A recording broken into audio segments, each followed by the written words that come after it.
বন্ধুরা, আশা করি আপনারা সবাই ভালো আছেন। আমি অনেক ভালো আছি। এরকম সুস্বাদু টেস্টি রেসিপি দেখার জন্য আপনাদের স্বাগত।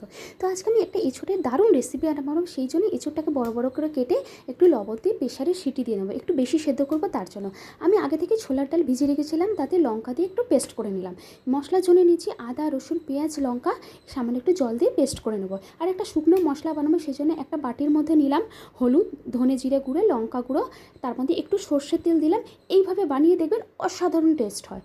একবার খেলে বারবার খেতে আপনার ইচ্ছা করবে। একটু জল দিয়ে ভালো করে রেখে দিলাম। ততক্ষণে আমার এঁচোড় সেদ্ধ হয়ে গেছে। এঁচোড়গুলোকে ভালো করে গ্রেট করে নেবো। এটা মিক্সচার করলে কিন্তু ভালো লাগবে না, একটু দানা দানা থাকলে মুখে বাঁধবে, ভালো লাগবে।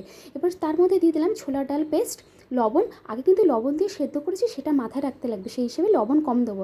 তার মধ্যে দিলাম হলুদ, লঙ্কা গুঁড়ো, ধনে জিরে গুঁড়ো, কর্নফ্লাওয়ার আর একটু তেল। কর্নফ্লাওয়ারের বদলে আপনারা যদি চালের গুঁড়ো থাকে দিতে পারেন। আর তেল দিলাম কারণ এরকমই যাতে হাতে চ্যাটচ্যাট না করে। হাতে একটু তেল মাখিয়ে পুরো কোপ্তার আকারে করে নেবো। জানেন এতটা টেস্টি খেতে হচ্ছে, আপনারা একবার বানিয়ে দেখবেন।